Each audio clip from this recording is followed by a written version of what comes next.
আজকে খুবই সুন্দর একটা জায়গাতে গিয়েছিলাম যেখানে আপনারা খুব সুন্দর সুন্দর ছবি তুলতে পারবেন, সাথে ভিডিও করতে পারবেন। আর এর সাথে এত সুন্দর একটা ভিউ পাওয়া যায় যা বলার বাহিরে। আসসালামু আলাইকুম সবাইকে, সবাই কেমন আছেন? আশা করি সবাই অনেক বেশি ভালো আছেন। চলে গিয়েছিলাম ফুকোতে। এই জায়গাটা অনেক বেশি সুন্দর ছিল। কম বেশি সপ্তাহে একদিন তো আমার বের হতেই হবে, কারণ আমি ঘোরাঘুরি করতে অনেক বেশি পছন্দ করে থাকি। নতুন নতুন জায়গায় ঘুরতে আমার আরো বেশি ভালো লাগে। আর এই জায়গাটাও কিন্তু আমার জন্য একদম নতুন ছিল। আমি এই প্রথম এসেছি এখানে। পর্যাপ্ত পরিমাণে সূর্যের আলো থাকার কারণে কিন্তু অনেক সুন্দর সুন্দর পিকচার আসে, ভিডিও কিন্তু অনেক সুন্দর আসে। অনেকেই আছি যারা অনেক পিকচার তুলি বা পিকচার তুলতে অনেক বেশি পছন্দ করি, তাদের জন্য এই জায়গাটা কিন্তু একদম পারফেক্ট। আমি যেখানে বসেছিলাম সেখানে কিন্তু অনেক পরিমাণে রোদ ছিল, যার কারণে আমি এখানে বসি। তাদের কার্ড দেখে খাবার অর্ডার করে দিই, কারণ আমি বাসা থেকে একদম না খেয়ে আসছি, এখানে এসে ভরপুর খাওয়া দাওয়া করবো বলে। খাবার অর্ডার করার পর আমি আরো কিছু ভিডিও করি এবং অনেকক্ষণ বসে বসে অপেক্ষা করছিলাম যে আমার খাবারটা কখন নিয়ে আসবে।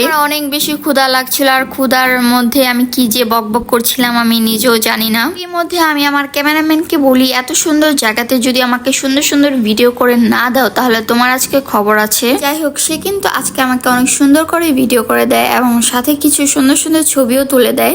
আজকে কেন ক্যামেরাম্যানের প্রশংসা করছি? আরে না, সুন্দর জায়গাতে তো সুন্দর সুন্দর ছবি আসবে, এটাই স্বাভাবিক। খাবারের অপেক্ষা করতে করতে এদিক দিয়ে তো আমার বেহাল অবস্থা হয়ে গেছে, এটা তো আপনারা দেখতেই পারছেন। একটু পর খেয়াল করলাম আমার পিছনে তো অনেক সুন্দর সুন্দর কার্টুনদের সাথে একটু ভিডিও করে নেই। বড় হয়ে যাওয়ার পরও কিন্তু আমার কার্টুন জিনিসটা অনেক বেশি ভালো লাগে। দেখতে দেখতে এরই মধ্যে দেখি আমার খাবারটা চলে আসছে। এটা ছিল তাদের একটা বিশেষ প্যাকেজ যেটা আমি অর্ডার করেছিলাম। এটা দেখার পর আমি তো অনেক খুশি হয়ে গেছি। এখন আমার খাবার পালা। আমি এমনিতে অনেকক্ষণ অপেক্ষা করেছি, আর অপেক্ষা করতে পারছি না। খাবারের ঘ্রাণ নিচ্ছিলাম, এত সুন্দর স্মেল আসতেছিল যা বলার বাহিরে। এখানে মোটামুটি অনেক কিছুই ছিল, তো আগে কোনটা দিয়ে শুরু করব এটাই বুঝতে পারছিলাম না। একবার ভেবেছিলাম পিৎজা দিয়ে শুরু করব, কিন্তু না, মিট বক্স দিয়ে আগে শুরু করব। এখানে মিট বক্সটা কিন্তু আসলে অনেক বেশি মজার ছিল। তো বিসমিল্লাহ বলে খাওয়া দাওয়া শুরু করে দিলাম। খাওয়া দাওয়া শুরু করার আগে আমার সবসময় মনে হয় সামনে যা পাবো সবকিছু খেয়ে ফেলবো, মানে একদম খেয়ে ফিনিশ দিয়ে ফেলবো, কিচ্ছু রাখবো না। কিন্তু পরবর্তীতে আমি এটা একদমই করতে পারি না। একটুখানি খাওয়ার পরে কেন জানে আমার পরে পেট ভরে যায়, পর তো আমি আর কিছু খেতেই পারি না। আর এই কাজটা কিন্তু আজকেও হয়েছে আমার সাথে, আপনারা শেষ পর্যন্ত দেখলেই বুঝতে পারবেন। হোক, মিট বক্সটা কিন্তু আমি পুরোপুরি শেষ করিনি, এটা এক সাইডে রেখে এখন আমি পিৎজা ট্রাই করবো। বলতে এটা অনেক বেশি মজার ছিল আমার কাছে। 2 রকমের সসও দিয়েছে, এটা দিয়ে এখন আমি খাবো।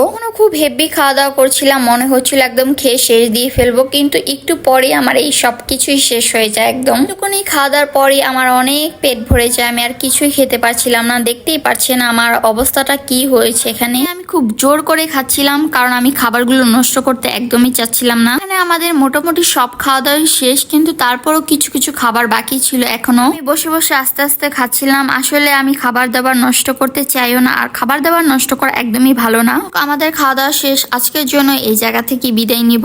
একদমই যেতে মন চাচ্ছিল না, মন চাচ্ছিল আরো কিছুক্ষণ বসে থাকি। এখান থেকে আমরা আরেক জায়গায় যাব, যার কারণে একটু আগে আগেই বের হয়ে যাচ্ছি। আজকের জন্য এই পর্যন্তই। সবাই ভালো থাকবেন, সুস্থ থাকবেন, সবাইকে জানাই আল্লাহ হাফেজ।